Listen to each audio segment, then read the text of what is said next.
Աննա Գրիգորյան, Դալիճուն չէ։ Էդուարդ Աղաջարյան, համեցեք։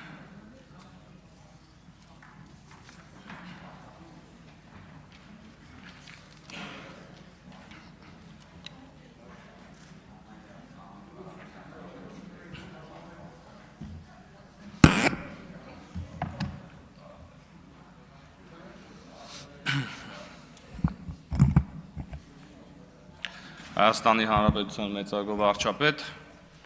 հարգելի գործընկերներ, սիրելի համաքաղաքացիներ, քննարկում ենք Հայաստանի Հանրապետության կառավարության ծրագրի 2025 թվականի կատարման ընթացքի վերաբերյալ զեկույցը եւ այն բնութագրել այլ կերպ, քան իսկապես տպավորիչ, դժվար է։ 2 օր առաջ Հայաստանի Հանրապետության վարչապետը մոտ 1.5 ժամ տևած իր ելույթում անդրադարձավ զեկույցում տեղ գտած ամենակարևոր ցուցանիշներին։ Նշված ելույթը լի էր բազմաթիվ վիճակագրական տվյալներով եւ ներկայացված տեղեկությունն իսկապես անչափ իրազեկող էր եւ հետաքրքիր։ Հատկանշական է, որ տարբեր վիճակագրական տվյալներ ներկայացնելիս վարչապետը հաճախ համեմատականներ էր տանում 2017 թվականի դրությամբ տվյալ ոլորտին առնչվող ցուցանիշների եւ 2025 թվականի նույն ցուցանիշների միջև, ինչն ամբողջովին տրամաբանական է,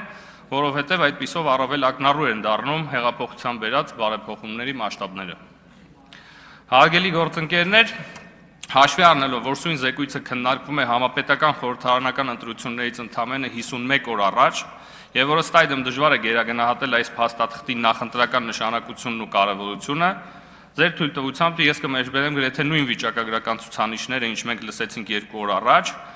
այս ամբիոնից, միայն թե այս անգամ այդ թվերը դնելով համեմատության մեջ ոչ թե 2017 թվականի ցուցանիշների հետ,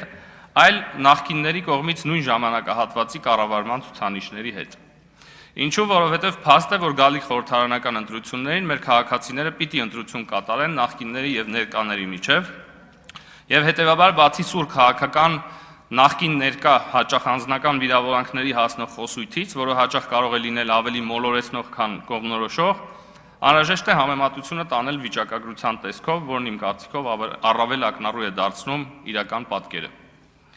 Այսպիսով, հաշվի առնելով, որ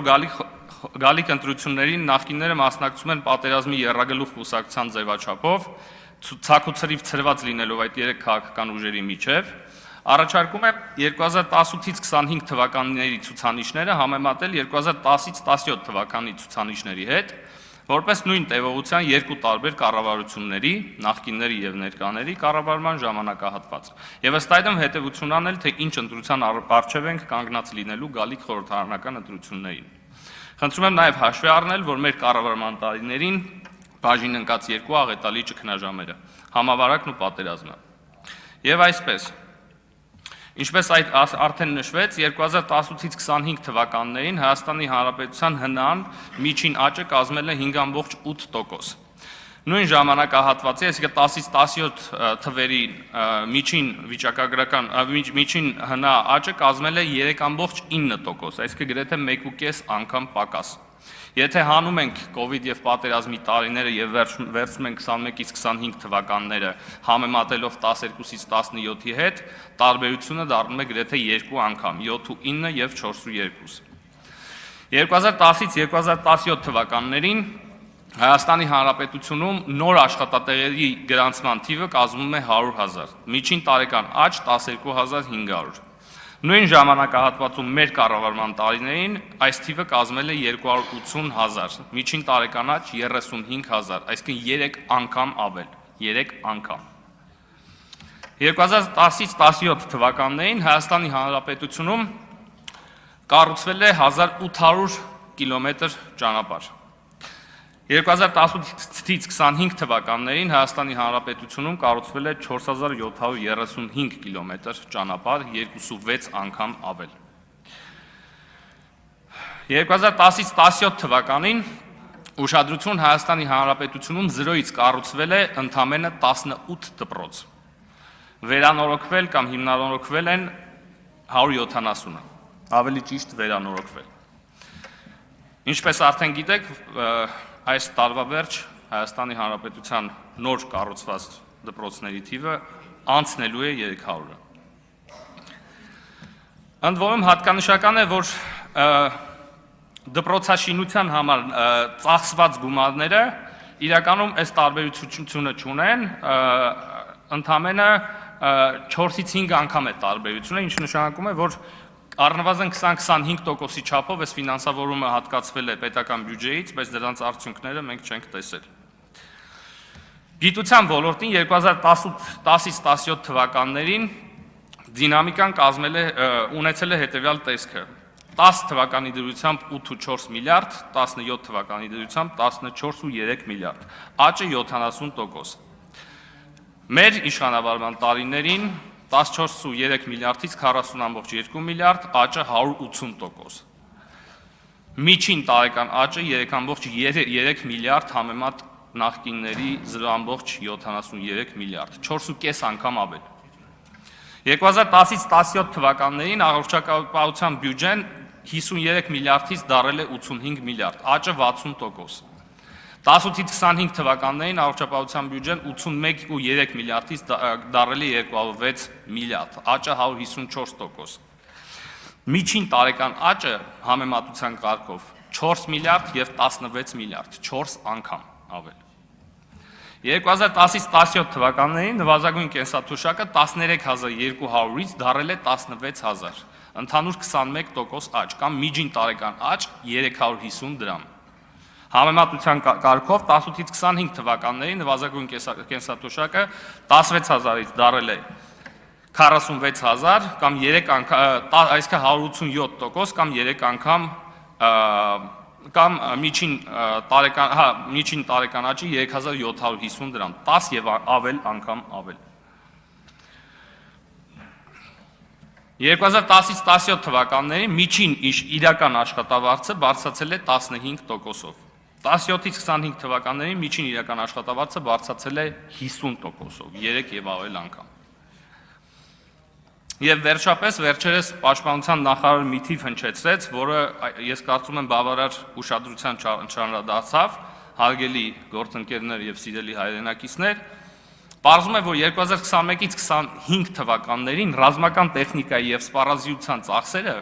5.4 անգամ ավել են եղել, քան 98-ից 18 թվականների սպառազինության եւ ռազմական տեխնիկայի ձեռքբերման ծախսերը։ Այսինքն 20 տարվա հետ համեմատական է։ Սա նշանակում է, որ միջին տարեկան բյուջեն ավել է այս պայդրությամբ 22 անգամ։ Սա իհարկե նոմինալ արտահայտմամբ, իրական արտահայտմամբ կլինի 12 անգամ, ինչը պակաս տպավորիչ չէ։ Սիրելի հայրենակիցներ, պիտի նշեմ, որ զարգացած եւ զարգացող ժողովրդավարություններում վերը նշված ոլորտներում նույնիսկ 10-ից 20% առավելությունը մեկ քաղաքական ուժի մյուսի նկատմամբ ունենում է վճռորոշ նշանակություն ընտրությունների արդյունքների վրա։ Իսկ այստեղ, ինչպես նկատեցիք, խոսքը գնում է 2, 3, 5, նույնիսկ 10 անգամ ցուցանիշային առավելությունների մասին։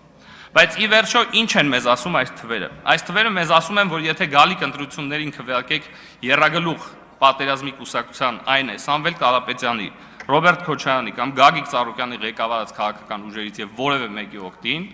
ապա Հայաստանի տնտեսությունը կաճի մոտ 1.5-ից 2 անգամ ավելի դանդաղ տեմպերով։ Հայաստանում աշխատատեղերի ավելացման աճի տեմպը 3 անգամ կընկնի։ Դուք կունենաք 3 անգամ պակաս վերանորոգված եւ հիմնանորոգված ճանապարհներ, սա էլ այն պարագայում, եթե ընդունենք, որ նախկինում ճանապարհաշինության համար հատկացված բյուջեն 100%-ով ծառայել է իր նպատակին, ինչն ակնհայտորեն չի համապատասխանում իրականությանը, եւ հետեւաբար այդ թիվը հավանաբար 3 չէ, այլ պայմանականորեն 10։ Դուք կունենաք 17 անգամ պակաս նորակառույց դպրոցներ, 17 անգամ։ Դուք կունենաք 5 անգամ պակաս ֆինանսավորվող գիտություն, դուք կլինեք 4 անգամ պակաս առողջ կամ 4 անգամ ավելի խոցելի առողջական ռիսկերի առաջ։ Դուք կունենաք 10 անգամ ավելի խոցելի սոցիալական անապահով բնակչություն։ Կստանաք 3 անգամ պակաս աշխատավարձ, կլինեք առնվազն 12 անգամ պակաս զինված եւ պակաս ուժեղ։ Դուք կլինեք 100%-ով պակաս խաղաղ, որովհետև ի թիվս վերը թվարկած բարիքների ճակերտների մեջ պատերազմի եռագլուխ կուսակցությունը խոստանում է մեզ բերել պատերազմ կամ պատերազմի անվերջանալի շարունակականություն։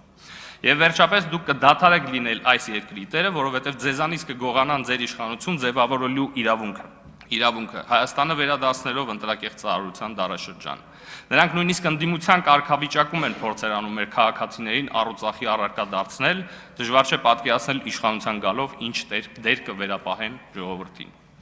Հարգելի գործընկերներ, ընդդիմությունը գիտակցում է, որ մեր ժողովուրդը ռացիոնալ է եւ ունենալով նկարագրված երկընտրանքը միանշանակորեն կայացնելու է ռացիոնալ որոշում։ Եվ հենց սրանով է պայմանավորված գնալով ահագնացող հիբրիդային հարձակումների տեմպը, տարբեր մանիպուլատիվ եւ ստահոդ տեղեկությունների տարածման տեսքով, որոնց նպատակն է ժողովրդի մեջ վախեր սերմանելով նրան դրդել իռացիոնալ որոշումների։ Այստեղ ես պիտի ընդամենը 30 վայրկյան։ Այստեղ ես պիտի ընդամենը հերթական անգամ արձանագրեմ,